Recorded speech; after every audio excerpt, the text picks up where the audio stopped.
We all have things to do, people to see, and targets to hit. Many of us either run our own businesses or work for others. If there is one thing that we more of apart from money is time. In fact, since the advent of the Industrial Revolution as access to information and ease of communication started speeding up, we have found ourselves with less and less time. The neurosis of modern civilization is not time. We are seeing more people getting sick and dying, more divorces and failed relationships, more alienation of the young because we have lost control of time. Many of my clients and patients have struggled involving relationships, achieving targets, and even being able to sleep. Others have struggled to achieve habits to support their new life goals and ambitions. At the heart of all these struggles was an uneasy relationship with time. I've long been fascinated by how people use their time. I've always looked at the cutting edge ways to achieve more in less time. My calendar has always been full of things to do and targets to hit. I thought I worked out a good time management system. I began to realize as time went on, I was working harder and harder and feeling less and less effective. Many of my strategies and methods were becoming less productive. I wonder if you've ever felt the same way. This led me to review some groundbreaking research around time management and what neuroscience has to say about how our brain processes time as we grow older and how we process time as we become more stressed. After almost 30 years of feeling I had a good time management system, I reached the limits of what I knew. As the number of things I had to do increased, as the number of companies I ran, the complexity of the projects I was involved in grew, I realized a brand new approach was called for. I could no longer repeat the same old tired strategies any longer. I started realizing that most people did not value their time enough. They often did not use their time in fruitful and effective ways. Also, at different times in our lives, as we go through life cycle changes, our priorities and values changed as well. This would dramatically impact our relationship with time and productivity. Simply trying to squeeze in more in the day would no longer work and be effective. We have to learn to focus on higher ticket items in our lives and businesses. So, from all these perceptions and experiences of working with more than 15,000 individuals, a new model of time management was born, a model that included the latest findings in neuroscience concepts, systems thinking, meditative practices, as well as the familiar concepts in time management. My private in-house graduates of my programs have long asked me to formally put all these concepts together. You will begin to understand your personal day-to-day rhythms, as well as the life cycle that you move through. Learn about the value of your time and what you can do to increase the value of your time. As you do so, you will find you're doing more and more in less and less time, easily and effortlessly. Welcome to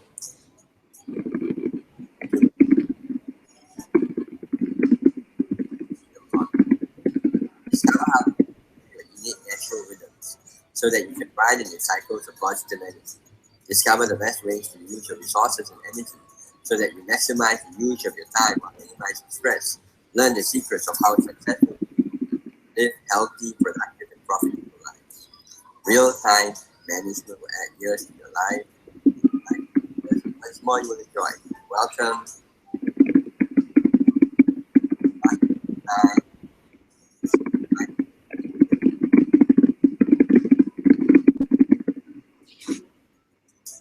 Chapter 1, Time. What then is time? No one asks me, I know what it is. If I wish to explain it to him who asks, I do not know. This is what he said around the 18th century. Has become an amazingly sought after activity among people. There are endless motives to manage time productivity. Why not? Some people start managing time to become more productive and efficient. Others do so to experience peace of mind or to have a more fulfilled life. Although the likely motives to managing time for greater productivity are endless, there could be several that stick out as the most significant. Time management refers to the way that you organize and plan how long you spend on specific activities. You dedicate precious time to learning about time management instead of using it to get on with it. But the benefits are enormous. Greater productivity and efficiency, better professional reputation, less stress, increased opportunities for advancement, greater opportunities to achieve important and life career goals.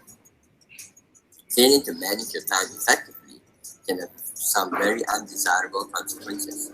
Missed deadlines, inefficient workflow, poor work quality, a poor professional reputation, a stalled career, highest. Spending a little time learning about time management can have huge benefits now and throughout your career. You can become very productive and efficient. Managing time for greater productivity to become very productive and efficient will be a great rationale to do so for fulfilling life. Every time you have a definitive rationale to manage time for greater productivity, John, ready to go? finally managing the day at work successfully will feel most fulfilling. Experience peace of mind. A common reason that many decide to do time management would be to experience peace of mind. This would be an excellent rationale to manage time. As well, be more prepared for the So can you hear? unexpected You check and then see, can you hear it? Sound differ in the volume. You go soft towards the end. I cannot hear what is being said. A dog in the back. A dog in the background. But the sound is fine.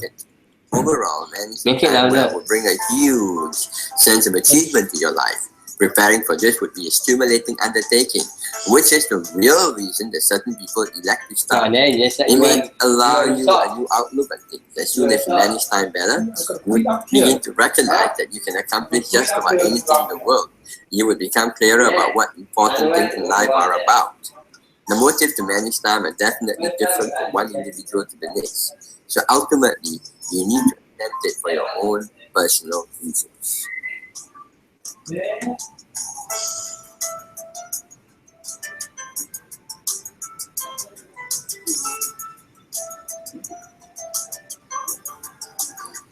Chapter 2. What is managing time all about? Time is the wisest counselor of all. This is what Pericles, who was a great Greek philosopher, said.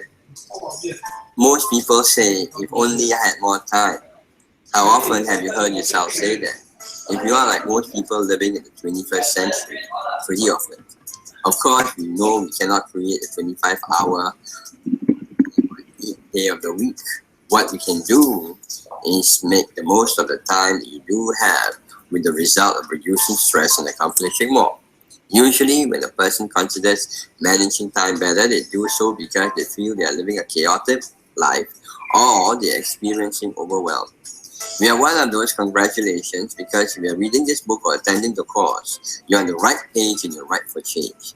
There are 2.5 million deaths in the US country in 2014. 75% are from causes that are largely preventable, which are obesity, alcohol, and smoking. This is from the CDC reports. All of the above revolve around habits and how people have become habituated to spend their time. So they literally choose to spend their time on death-dealing activities over 15 to 40 years. If any of the following situations sound familiar, you may benefit from the better ways of managing time in the pages that follow and in the audio program that follows. Missing deadlines, feelings of constant rushing, indecision about taking action, time spent on non-productive activities, feeling overwhelmed, fatigued, or listless, not enough time for family, friends, or things that you like to do, facing the day without plans or goals, feeling distracted from the important things. Effective time management is a gift to give yourself, a gift of feeling more in control of your life. This is because time management is really self-management, meaning spending less time in productive ways or non-productive ways that leave you feeling rushed and frustrated, and putting more time to use on what you truly value. Maybe you will even find time in your schedule for relaxation. Before getting into what is generally recommended to succeed, you will narrow in on several measures that everyone should recognize before commencing. Besides, managing time for greater productivity is a quest, and you need to prepare for the journey before taking the plunge. There are some tips to encourage you to begin. Anticipating emergencies. Anticipating emergencies would be a no-brainer. You possibly already perceive that you need to anticipate emergencies in order to be able to plan well. Those who are incapable of anticipating emergencies regularly will experience obstacles with managing time when things go wrong. You don't have a plan for everything, just for the most common emergencies that occur 80% of the time. Scheduling events in 15-minute chunks. Scheduling events in 15-minute chunks. is so vital because without doing it, you will find yourself getting stuck and occasionally procrastinating. This will result in you becoming incapable of managing your time effectively. There are certain qualities that you need to have in order to manage time for a fulfilling life. So individuals with these qualities will already be scheduling events in 15-minute chunks regularly and ensuring that they are chunking things down so they are not experiencing overwhelm and procrastination. Planning in advance. Planning in advance helps you to manage time for greater productivity. Understandably, it may be difficult to get into the practice of doing so. Begin by planning in advance each day and will become a force of habit when you manage time for longer intervals in the future. We hope to examine the time to managing time effectively. We aim to prepare you for a new dimension of success. Please consider some things you should anticipate before seeking to manage time for a fulfilling life. Before embarking upon a time management program, you ought to determine and verify that managing time is a suitable choice for your personality. If you cannot give up television time, surfing the net endlessly, or chatting on your Facebook account, this may not be for you. The easiest method to make this assessment would be to ask yourself the following distinct questions. Do you want to do things faster? Do you want to achieve more with less effort? Do you want to have a higher quality of life? Are you prepared to spend 1 hour a day organizing your life so that you can plan at the beginning of the day and reflect at the end of how you did? Hopefully your answer to all of the questions is yes. Those choices are common among those of you who are motivated enough to make more of your day. You have promptly taken the first step towards managing time for greater productivity. Managing time well takes slightly more than getting up one afternoon to say, oh, I need to manage time to live well. Sure, that is a starting step. However, to gain a bit of benefit in managing time for greater productivity, you should first test yourself.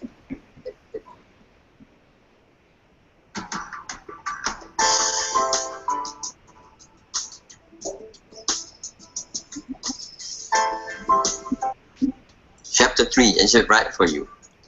Pick my left pocket of a silver dime, but spare the right. It holds my golden time. Oliver Wendell Holmes. People who elect to manage time for greater productivity are very determined. There are lots of things in life that can't be faked. You can't fake a job evaluation or the outcome of an exam in college. Similarly, you can't fake managing time for greater productivity. You simply can't manage time effectively without a little preparation. Managing time for fulfilling life takes an individual who is focused and determined. If it's really not your cup of tea, you will find yourself becoming more and more reluctant to the idea of starting. Then it's not necessarily bad. You have just discovered that you're not cut out to do a time management program on your own. For everyone who recognizes that they could manage time better and do something about it, there are about 90 others who are either in denial or have dreamy ideas of becoming better organized in the distant future. Provided you're looking to managing a day at work or years of your life successfully, there would be some steps that you would take in order to recognize your objectives. While you're planning your life to manage time for greater productivity, be sure that you don't procrastinate or vacillate. Preparation takes time and it must not be rushed. By scurrying through the preparation stage, you will not be preparing. During time management properly will allow you to have longevity in your results. The following facts in the USA are based on people not planning to have a successful marriage or parenting. There will be 2 million marriages in the US this year and 1 million divorces. 95% of divorces are caused by a lack of communication. The average person, working person, spends less than 2 minutes per day in a meaningful communication with their spouse or significant other. The average working person spends less than 30 seconds a day in meaningful communication with their children. Many people will spend more time on choosing a dress or car or planning for a holiday than they will on working on improving their marriage, improving communication with their partner, or communicating with their children. Managing time for greater productivity should be quite exciting and grants a sense of achievement that you will appreciate for years. Managing time better could be a real challenge whether you are a newbie or a seasoned pro. There are rational pros and cons of managing time effectively. However, it is vital to realize that although you may have an intellectual appreciation for the benefits of time management, this alone is insufficient. Unless and until you have an emotional need and an appreciation for the benefits of having more time in your life, you are unlikely to do anything about managing time. There are additional advantages of managing time for greater productivity, and the top one would be that it would allow you a sense of pride and achievement. Managing time for a fulfilling life is a challenging activity. Another benefit of managing time would be it perfects your organizational skills, as you may map out how you will move forward to ultimately managing a day at work or years of your life successfully. So as soon as you elect to manage time, you will learn quite a bit about planning along with staying focused. There are indisputable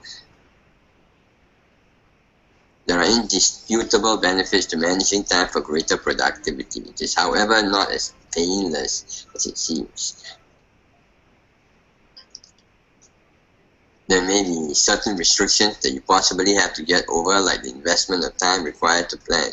You need to allow yourself 1 hour daily and to make a steadfast commitment. Do not attempt to plan erratically.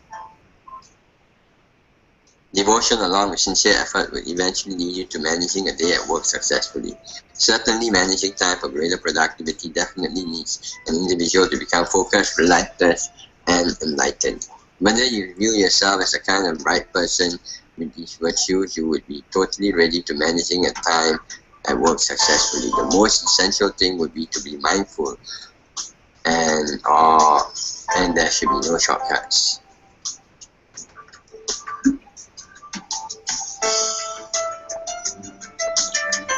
We're now going to come to the question and answer section. I've looked at some of the questions and issues raised, and I'd like to congratulate those of you who are actually working at it and doing your best to answer the questions and grapple with the key issues concerned.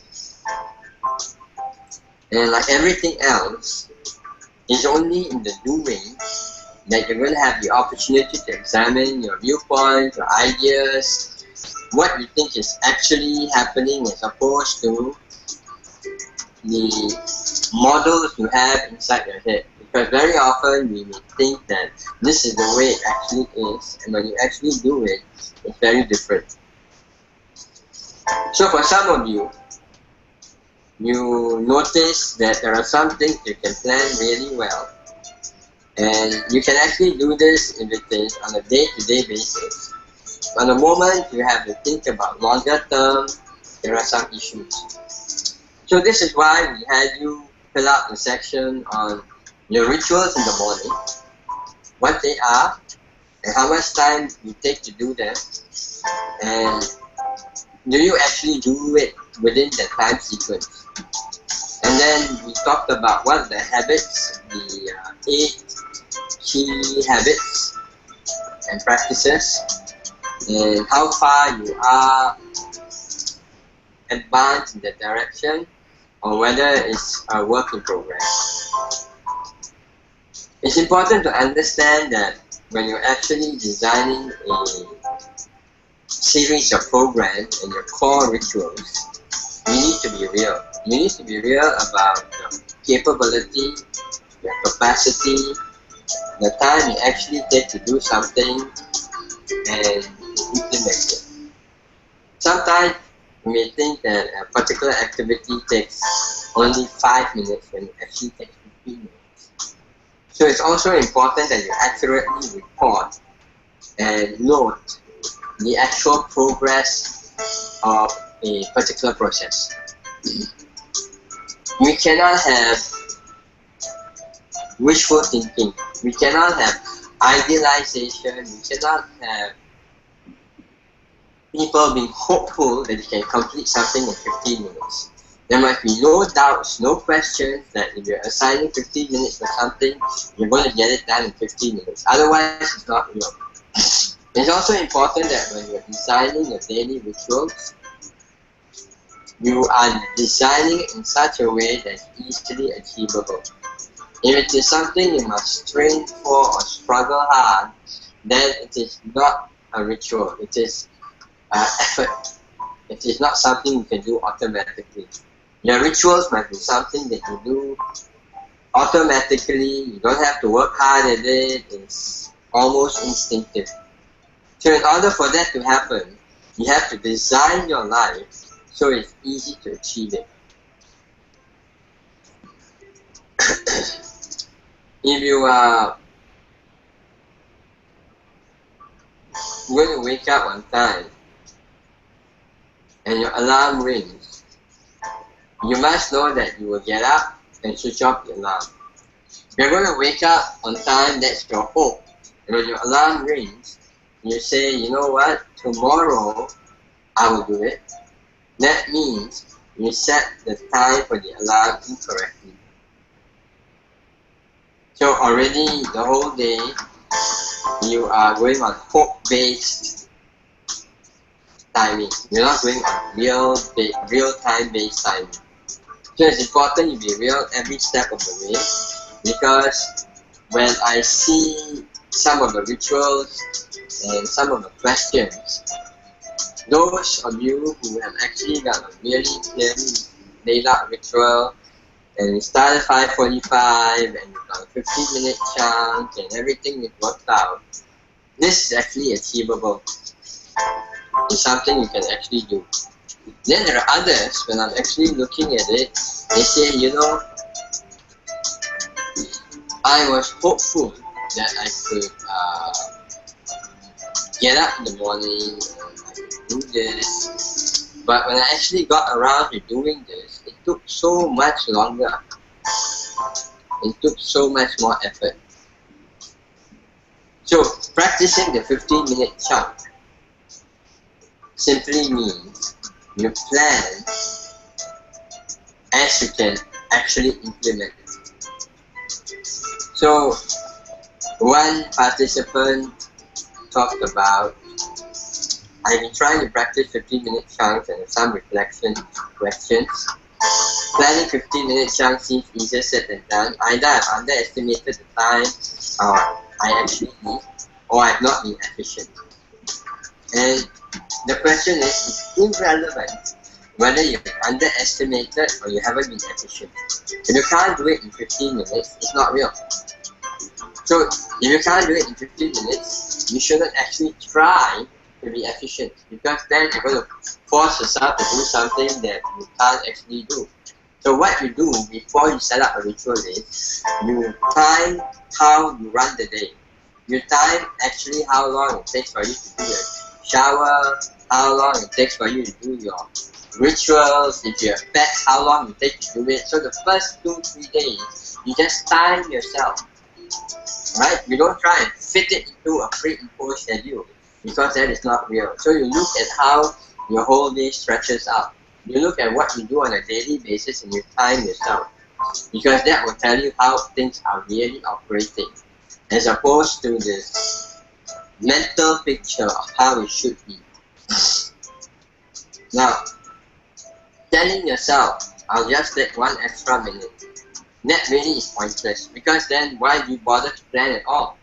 So before you plan, you need to do something called plan to plan. Plan to plan means you gather enough information about the situation, you document 1 or 2 or 3 real life days, so that you actually have an idea of how much time you're currently taking to do an activity. Now, if you're currently taking 10, 12, 15, 20 minutes to do an activity, that's real time. Don't plan to try and squeeze 20 minutes into 15 minutes. It isn't going to work. If it's 20 minutes, then it's 15 minutes, 1 chunk, 5 minutes into the second chunk, and maybe you may need to take another 5 minutes to transition into another activity. Now we talked about 15-minute chunks, but certain activity, before you go from one sequence to another, you may actually need transition time.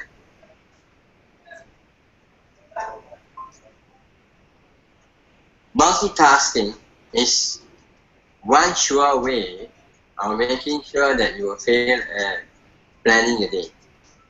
The reality is the human brain cannot really multitask. It's another illusion.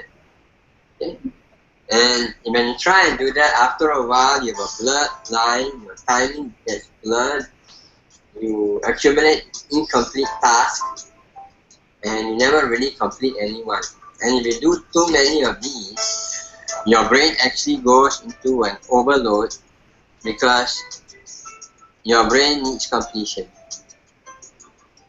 The more incomplete tasks there are, the more the stress in the brain mounts up.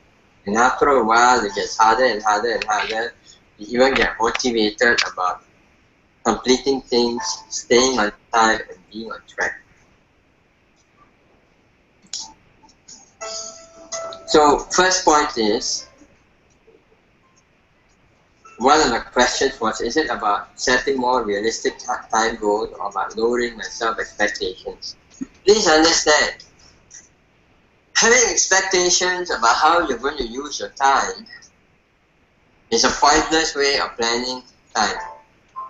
You may want to become more efficient about utilizing time. That's great, but the reality is, how you use your time currently is already your best case scenario. You're just going to decide which parts of it you're going to keep and which parts of it you're going to let go. So you don't go around shifting the way you do something now to fit into an illusionary idea of perfect time management. If you're going to take 15 minutes to eat, on a normal day, you're going to take 15 minutes to eat. And that's the speed at which you eat without rushing and pushing yourself and all of that, then that's the way it is. Don't try and say, okay, you know what, I've got this new time management program, so I'm going to squeeze it into 10 minutes. And you may do it for a day or 2 days or 3 days, then you get frustrated and you go back to the way they are and the whole sequence falls apart. So, first step, before you do this, is to actually take a sample day or 2 days and actually try and figure out and document how much time it takes to get through the day and to do different activities. For some of you, until you've actually done this exercise, my observations and comments and guidelines about actually checking it out may not make sense. But after you've done it, you will realize that A, you're actually quite tuned, or B, you're actually clueless about how much actual time you're spending on doing something. When you set yourself a time limit to catch up on social news, so I will go back again.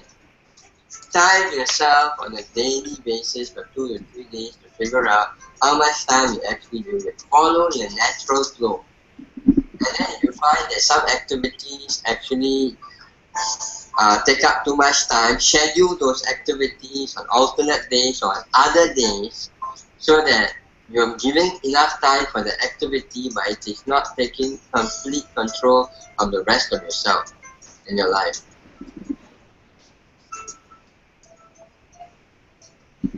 One of the YouTube ways I help people when they ask me, I get calls and I have to answer them and all of that, is that you schedule time in a day when you answer calls. So if you go to work and you may choose to work from 9 to 11, and then you have from 11 to say 11:45 when you return all the calls. So that way, you have set aside from 3 cycles of 45, 15 minutes, or maybe 11:30, 2 cycles of 15 minutes to answer all the calls. So while some calls may be a bit shorter, some of them will be a bit longer, but overall they end up about half an hour. Oh, yeah. Okay. Schedule all your calls for a certain period. You may inform the people that you're going to reply that, I'm going to take your calls from this time to this time. Or you may actually have a message or something to the effect so that that's the time you assign 2 or 3 times a day to when you answer calls.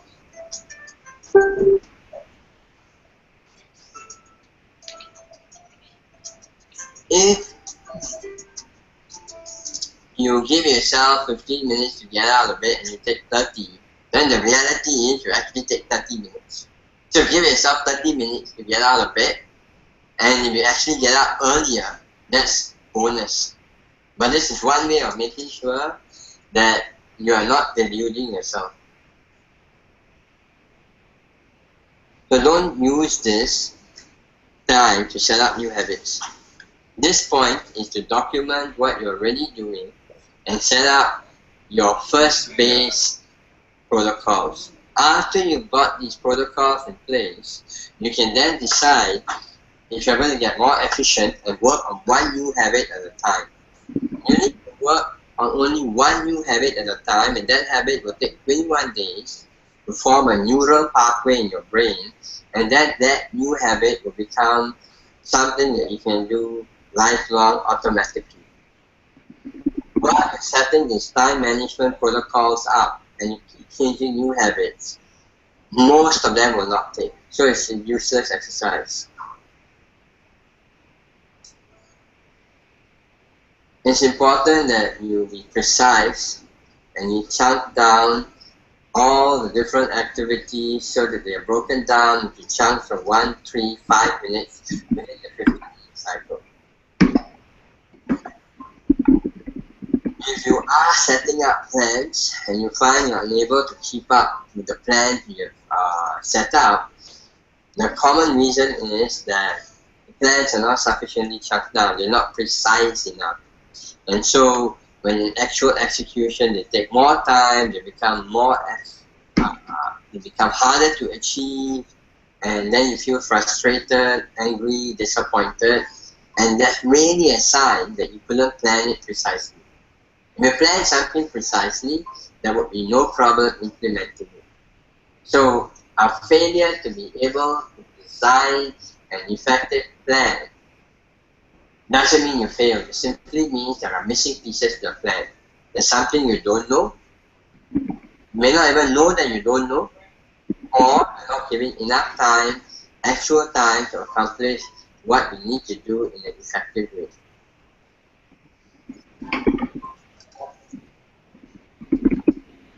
So I remain open to taking any other questions that come up, and we'll take it from there.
I don't know what is happening.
Sorry for it. Sorry, it's not over yet. It's nothing. It was last week once.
Is there anybody there? Anybody there? Yeah. Oh, somebody's there. Hey, then Hey, yeah. Hey, first of all, I don't know how this works. I've been watching an old recorder. I saw it. the old one before they got the new one. But I don't have any new one. I saw the old one. I know. I saw the old one. I thought they lead on to the next new one. So, But it's not. Yeah, and oh, okay. did they cover chapter 3 and 4? I thought they didn't do right. They got right? No. The question answer is module 1 and 2. Yeah, right. And the Hey, only 2 of us cannot be right. okay, definitely. So where are we right now? Are we in any chat or are we in any? Yeah, we are in a group chat. Only thing I'm not sure whether Dockside can hear us now. Ah, okay. But I can't hear anybody, you know. Really? I saw the video lah, but nobody talk maybe. I'm not sure. Or are we in the wrong chat in the first place? You know. Right one because John Edward is here. I saw the group chat. John is here. John said there's only 2 of us. Oh really? Yeah. So what does that mean? It means that we are on a different. So you can hear us lah. John can hear us lah. John, can you hear us? Yes, Oh yeah. So John, are we in a session? yes, you are. Dog will be in soon. Oh, so is the video correct or not correct? Yeah, here he comes. Oh, no problem. No. Most important is will the session eventually will be recorded? It's okay. I mean, if it's hiccup, it's a hiccup. There's no choice. Okay. Oh, I saw. Okay. So the question was. My question was on top lah. Mm. How to do long-term planning, like Okay. So I saw the long-term planning science. Okay. So this whole thing is tension to let go. The primary issue is you are not realistic. Okay. Okay. Realism means you have to be real about your time, your energy, and your resources. You have to treat your goals like as if you're going to war. How many wars do you want to fight? How many battles can you win? So you're in the army, you have all these skill sets, and you know about how to plan a war, and maybe fight a battle and lead a group and all of that. But when it comes to time management and planning, a lot of your questions really resolve around the illusion that you have more resources than you actually have. So you're attempting to plan on the basis of resources you don't have to achieve targets for which you cannot, within the time and the scope that you have, achieve. And then you think it's about bad time management. It's not. It's about inappropriate or inadequate resource allocation and realism. So, if you want to do all the things you want to do, then you want to ask yourself, given the fact I have to do a job, I have to maintain my relationships, I have to maintain my fitness, how much time do I actually have? And then your planning becomes real. So when I hear this question, I have tension in deciding what to let go. Something just there.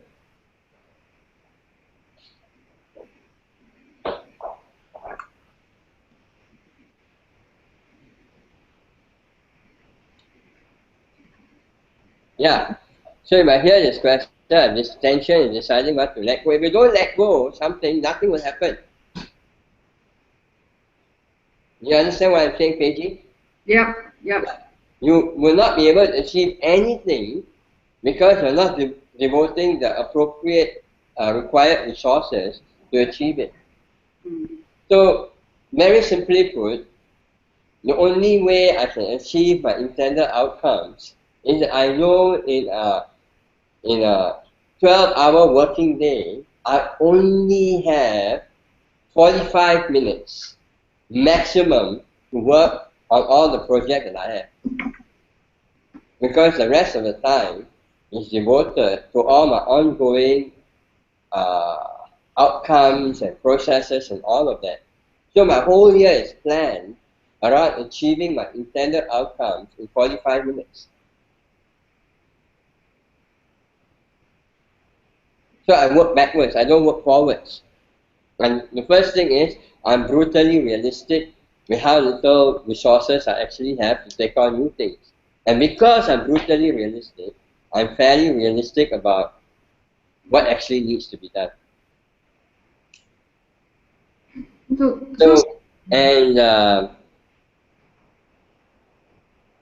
Yeah, so you might take 21 days and all of that. It'll take a long time to reach your goal. Let me put it this way. If you take 21 days to do it, it'll take a long time to reach your goal. You'll eventually reach your goal.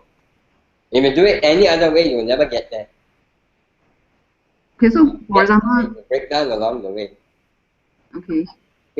So the only reason I can do what I do is I have very few breakdowns over 27 years. As opposed to people who break all the rules we're talking about here and they get there in 3 years, then they break down and they're out of action for 2 years. Yes, I see those people as my patients. You understand where I'm going with this? Yes, yeah.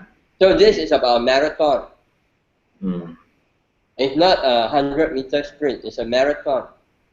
And what happens is, the moment one skill set becomes automatic, you never have to think about it again. You never have to go back and work at it again. You layer on the next skill set and the next skill set. So if you take 21 days to actually build that skill set, it becomes automatic. And in 21 days' time, you don't have to think about it. You can layer on the next one and the next one. And after you've layered on 3 sets like that, 3 layers of skill sets, you have what I call a super strategy. And this is what I've done all my life. I just layer on skill set after skill set. So for example, let's talk about speed reading. Speed reading actually consists of multiple micro skills.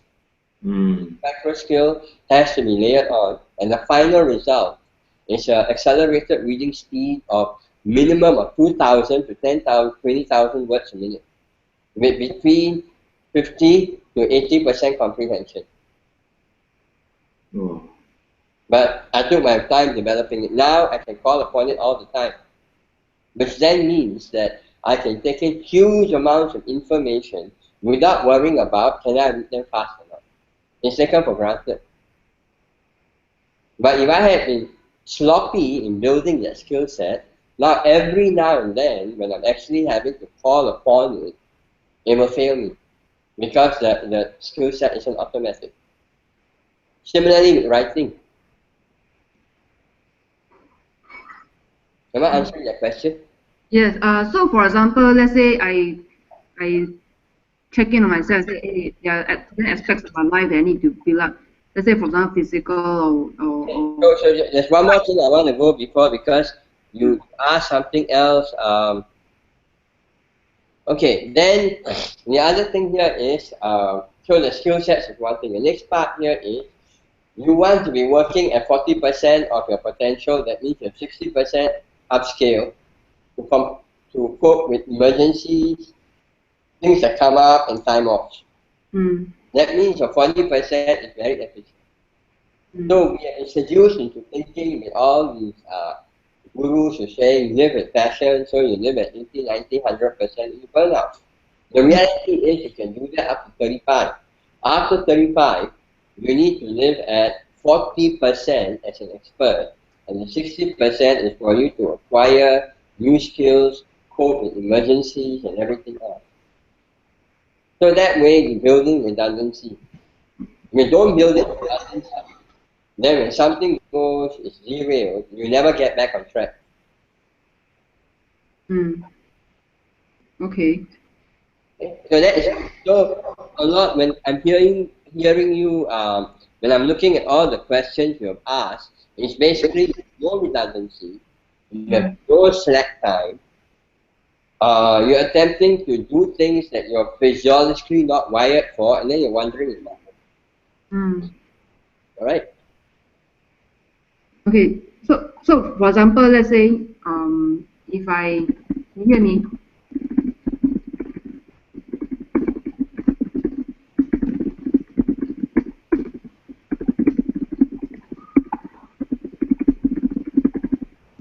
Oh, something's wrong. Yeah. Hello. Hello. Peggy, I couldn't hear you. Did you say something? Yeah. Can you hear me? Yeah. Now I can hear you. Just now I couldn't. I can't hear you too. Yeah. So, for example, let's say there are certain aspects of my life that I need to work on. But let's say, for example, instead of working on martial arts whatsoever to build up my physical fitness, I should just start small, in consideration that there are other things that are more important to me to work on. Yeah. Just to go small in the walk, the kind of thing. Yeah. Correct. You can have many small projects within the time scope, but you only set one new habit at a time.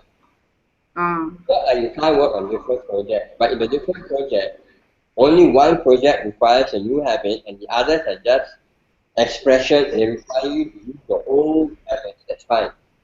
Okay. Okay, like for example, about having multiple business deals, but none of the business deals involves a new habit. None of them involves a new source of information or a new area of knowledge and all of that. They all involve things that are done over and over again in a variety of ways. The only thing different now is the combinations are different and different partners. So I just alert to the business, but the framework, the context, the knowledge base is the same. Okay. The only new thing I have to learn now is learning how to do webinars and launch programs online. So that's only one skill, and I'm giving myself 6 months to do that, to master the intricacies of all that's involved. And I spent 3 years preparing to spend 6 months now mastering it. And the upscale is that this new business will mean that one major launch, we are looking at $100,000 per launch. So there has to be an ROI to make it worth my while to invest that kind of time, energy, and resources. So I calculate the ROI that I have to have in order to make it worth my while to focus on it.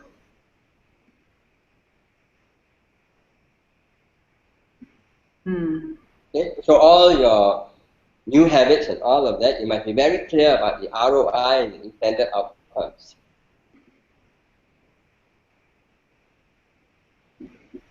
Okay. Do you have a formula for your ROI? Say again? Do you have a formula for your ROI? General rule of thumb, an hour is costed at 1,500. Okay. So every hour that I put in must not give me a return of less than 1,500 in a 3-month sequence. So I'm willing to invest 100 hours so that after that, so 100 hours will mean what? 100 times 1,500. So if after I invested 100 hours, then thereafter, every hour I get is 2,000, 5,000, 10,000, it's worth it. If after I invest in 100 hours, then every further hour I invest, I get, so 100 hours works out to $150,000. Okay? And $150,000, every hour thereafter I invest better be multiplied by 2 to 10. So you work out. So then that will get you right. That's how you go around looking at your time, energy, and resources. So you look at what is your current hourly rate, and your investments must be at least double, if not triple that. Yeah. Next, if you are doing financial, if you are doing like say quality of life and meaning and purpose, then the stuff, then you have a different sense of it. If you spend some hours or something and give you a certain meaning and quality of life that's consistent, congruent with your image, your identity, who you are, so be it. But don't spend that time and then after that feel cheated, betrayed, let down, taken advantage of. That's not an investment.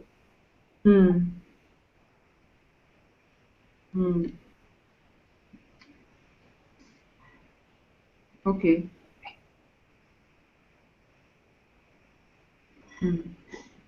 Hello? Yes. Anything from you? Sorry? Anything from you? Oh yeah. Well, what I got the last round right was the big discussion I got was. Okay, so slowly and clearly. You're speaking too fast, and you're on the phone. It sounds like you're mumbling, so I can't make out what you're saying. Okay.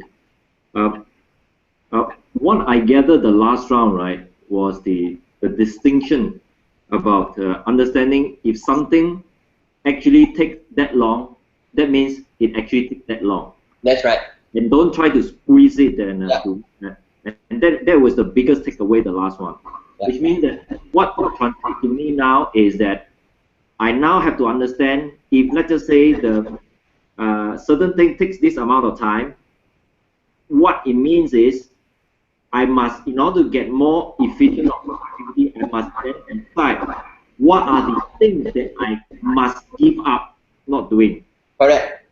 And so that was a very big takeaway. And anytime you're working within the constraints of your neurology and your resources, you cannot compromise that. Yes, so there are actual physical, emotional, psychological constraints that you have to be real about. Yeah. When you're dealing with knowledge-based and data-based, that one there is no limit. But when you're dealing with operational framework and you're dealing with operational constraints, there are constraints. So you're going to be efficient when you recognize the constraints and you attempt to work within the constraints to achieve standard outcome. Every major innovation that has occurred throughout mankind's history occurred because of constraints and scarce resources. If you do not have scarcity, if you do not have constraints, why do you need to innovate and get better at anything? Right? Yeah. Yep. In fact, what I did over last so-called last almost 20 over days, in fact, is very consciously deciding how to say no to more things. Yeah. And that has worked out, in fact. And I also understand about the from the last session about the brain actually need completion. And that's another big takeaway. So what I have questions so far, Doc, I still don't understand really how to use or how the 15-minute chunk is actually being used. I still don't understand that part. Okay, so let's say the purpose of a 15-minute chunk was to create a minimum neurological time unit that you need to learn the most basic piece. So if you cannot break something down into a 15-minute chunk and you're learning a new thing, your chances of doing the task will be greatly reduced. Mm-hmm. So if you cannot break down a major project into a 15-minute chunk and see how many 15-minute chunks you need, your ability to begin that project, to design the project, to make it work, will be in trouble. So, for example, I'm now doing a new project, which is to help people write books, co-author them, help them publish it, and then help them. So I was waiting, I was preparing for this project 3 years ago, which meant that I had all the material right down to completed lesson plans, programs, and all of that waiting in my computer. You know why I didn't market it? Okay. Because I sat down and worked out how many hours of unit time I needed to implement it and what resources I needed, and I didn't have those resources. So I actually plotted it out. And I realized that until and unless I have those resources, if I embark on something, I'm going to get frustrated. So I was waiting the database, waiting for the resources to come together while I'm working on other stuff. Then people started talking to me. I had conversations with a few people. Then all the resources built up. And then when I started having more discussions with them, they began to realize exactly what the project entailed. Because before that, had a big idea, they actually didn't recognize or realize how much resources had to be committed.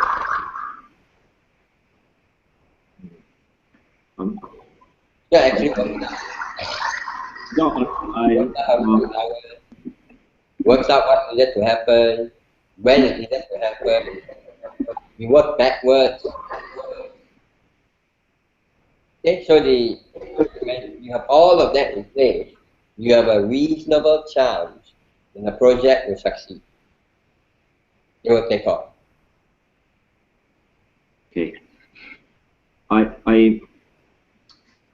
Unfortunately, Doc, your message come to me in an intermediate fashion. There's quite a lot of part that I kind of missed out because there's just no sound.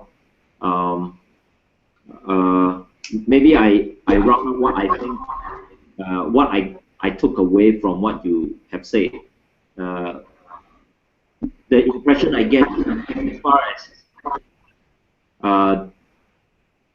to be realistic about time is that a lot of things actually will take much longer than what you actually would expect.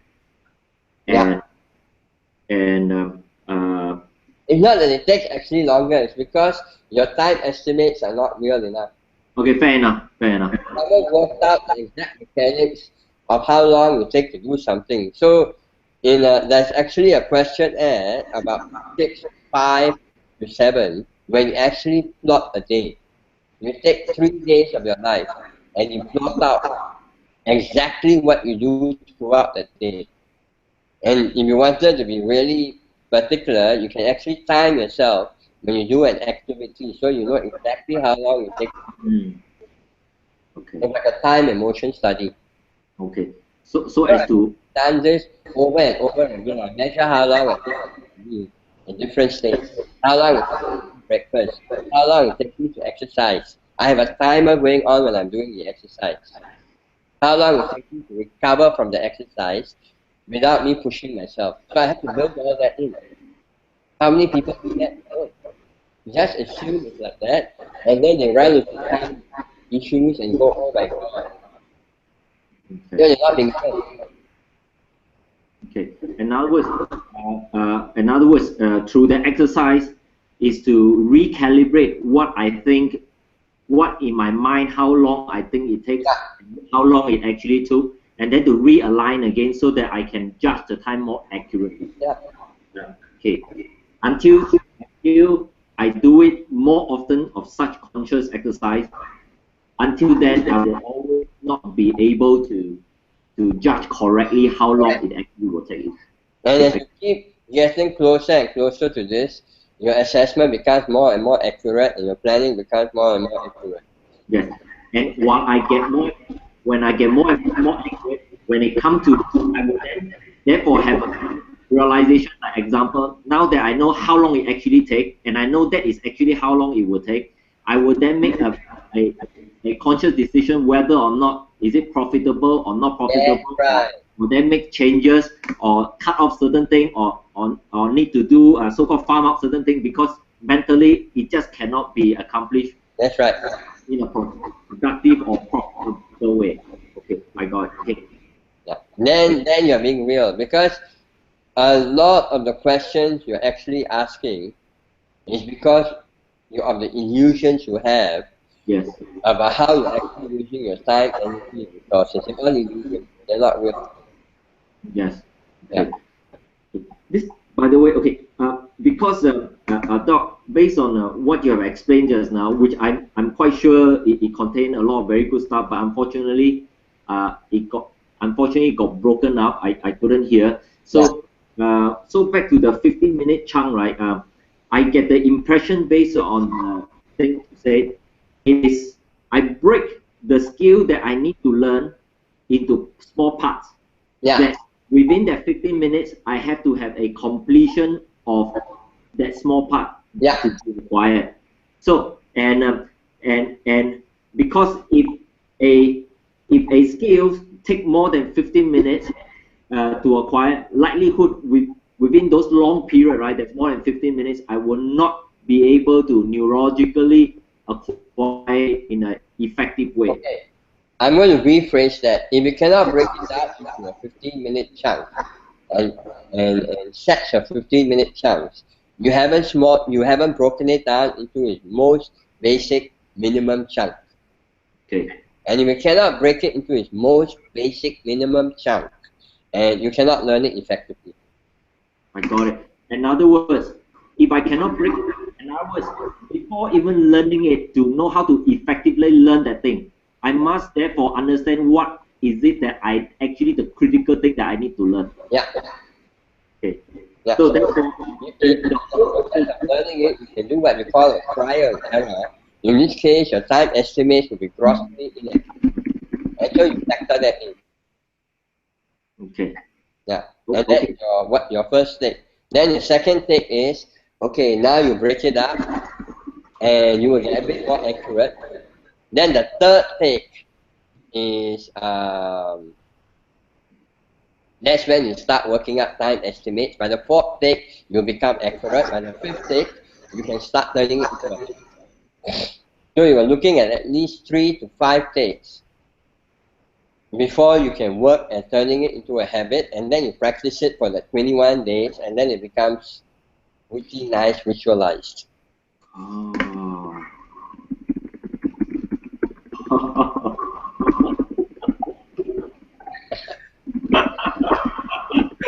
Right?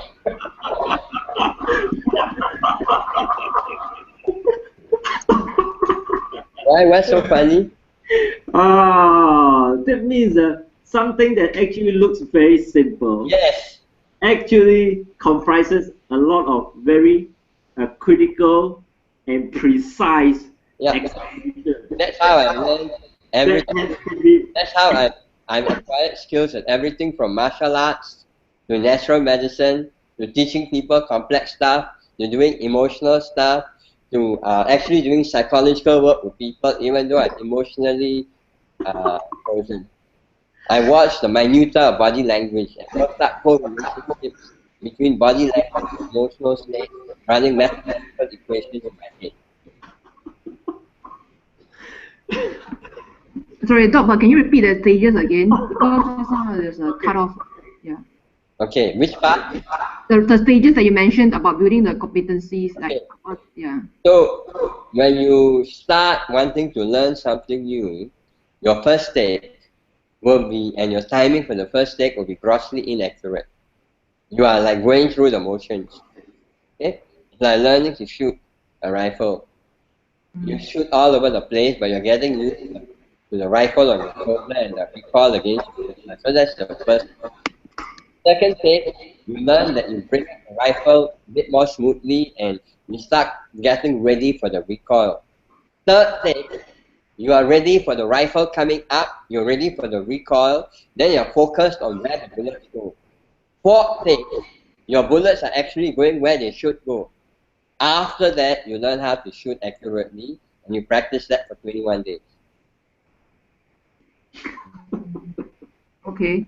And then you start timing how long it takes you to bring the rifle up to your shoulder and hit the target that you want, and how long it will take you to change your emotional state so that when you're firing, you're going to be in neutral zone. This is how the ones who are really good will do it. So it's all about what level of precision you want. Okay. So I'll give you an example of how I applied this to a totally new situation.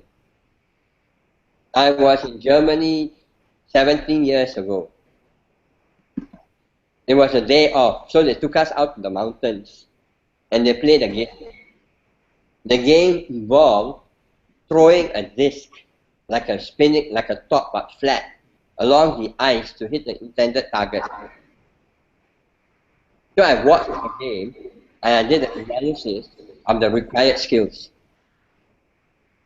So I knew then that when you threw the disc, you had to stop breathing because every time you were breathing in and out, it will introduce an inaccuracy to the arm swing. So as a result, when I started doing it, I was beating people who have been doing it for 10 to 20 years. They asked me if I've been doing this for many times before. And I was doing it for the first time because I took the learnings I had when I done some shooting and all of that and studied how people's behavior there was, and I did this all in about 12 minutes. And then I tested it 3 or 4 times. Okay? Yeah. Okay. And eventually, what told against me was my stamina because I'm not used to cold and all of that. So I knew that once I get cold, I will lose all the skills that I do. And I was ready for that to happen. Okay. Yeah. Okay. That was the first and last time I played that game. Okay. Okay. Wow, cool. The principles apply to doing anything new. So an example was a recent episode where I played a business game. First time I played a business game. But I figured that the business game was an attempt to replicate real-life business situations. So in my head, I took what happened over 1 year and compressed it into 4 hours. So I had a metaphor for what would happen. And also, like in real life, you will never have complete information access. So that means that there will be a source of information, but it won't tell you where, so you have to look. So I took the metaphor, started looking for physical correlates. So that meant that before the game started, I knew who were going to be my team members, I knew who would probably be my investor, and I knew what my game plan was, even before the game started. Without that, there's no way I could play and win that game, considering that was the first time I was playing it. And then I paid attention to the rules of the game. And there was only one rule. All the rest of it entertainment.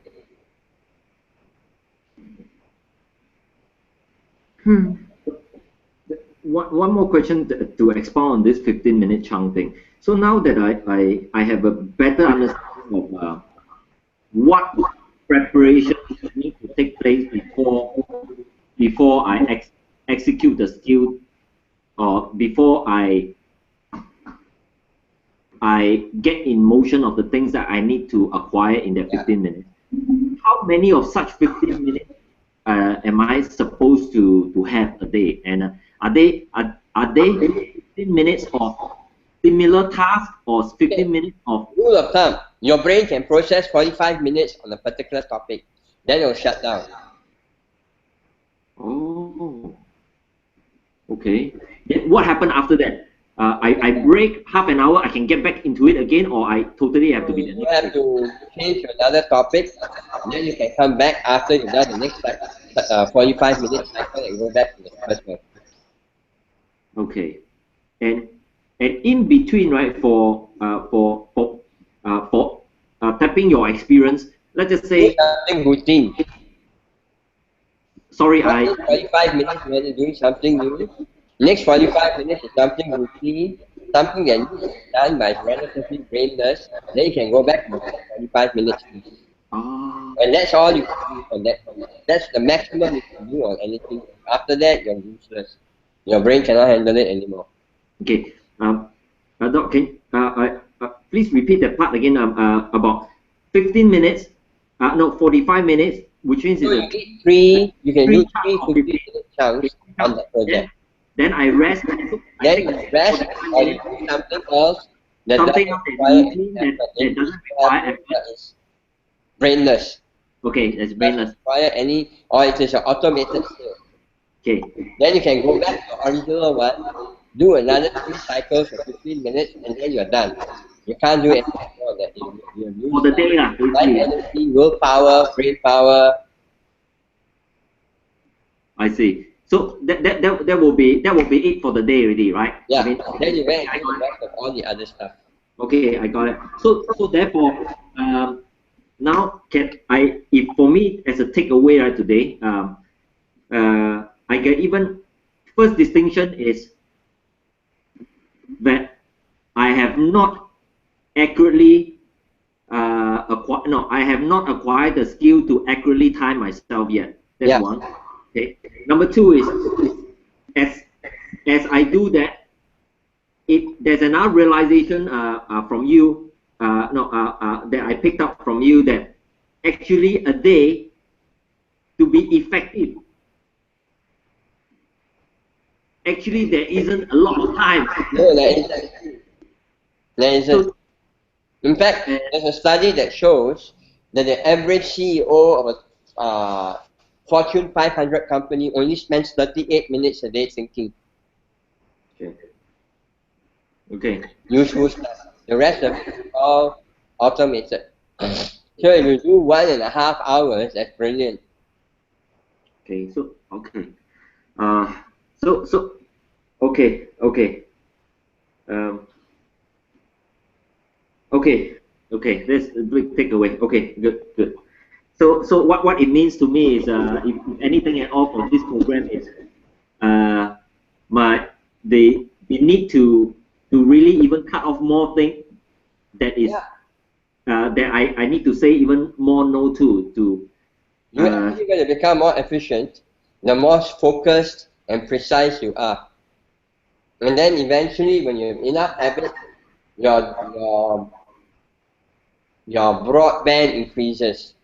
But the illusion most people have is that they see somebody else with a broadband, a band that's broader than theirs, and they think that by doing more, you increase your broadband. You don't.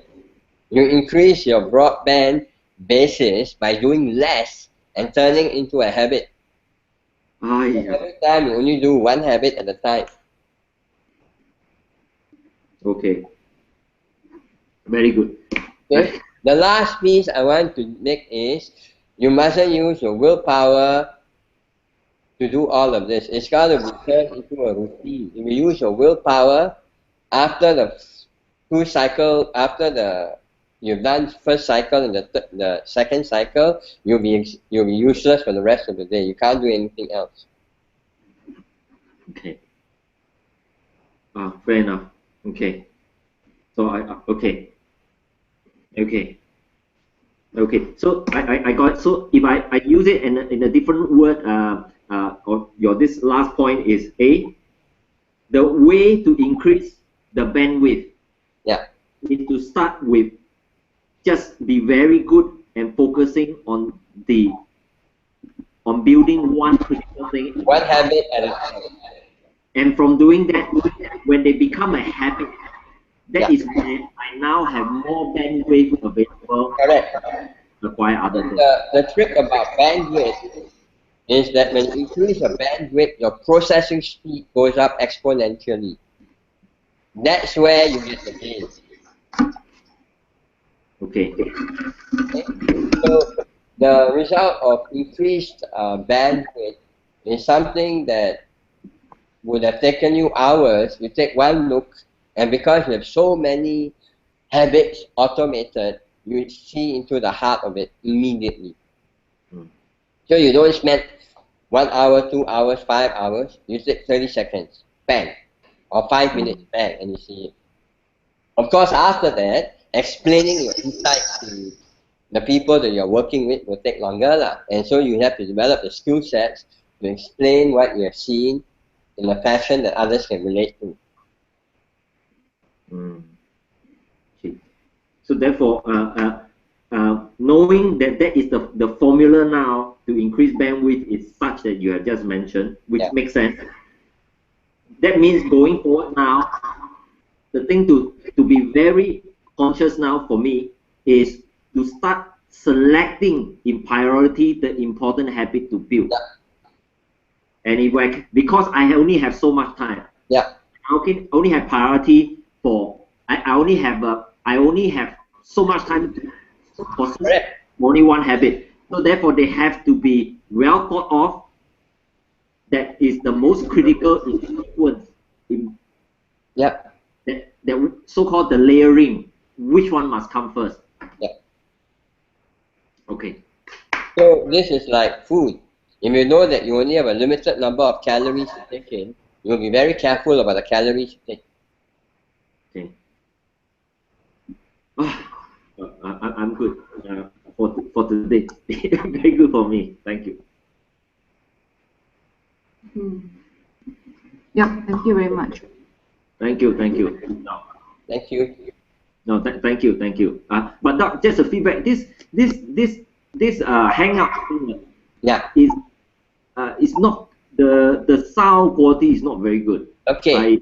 We will work at tightening this up. The next time I will use my special set. Okay. I'm not using the computer stuff. Next time we use that set and see whether we can improve the sound quality. Yeah, sure. That'll be great because I mean, first we needed to make sure that it would work. The last time we had some interesting challenges. Yes, I understand, and thank you. And again, because I'm doing something new, I figured we're going to make mistakes. Yes. Okay. So the first 2 to 3 times, you have to build in time and resources for mistakes. Okay. Nobody gets it right the first time. Yep. Yeah. No. I get it. I get it. Okay. Then I'm good for today. Yeah, I'm good too. Okay. Thank you so much. Thank you for your time. Thank you. And maybe you all want to put down what you found and all of that on the Facebook page so other people get inspired to do something more and following up. Okay. Thank you. Thank you. Have a great day. Yes. Same. Yeah, okay. Bye. Good night. Good night. Saya pakai the whole conversation. Yep.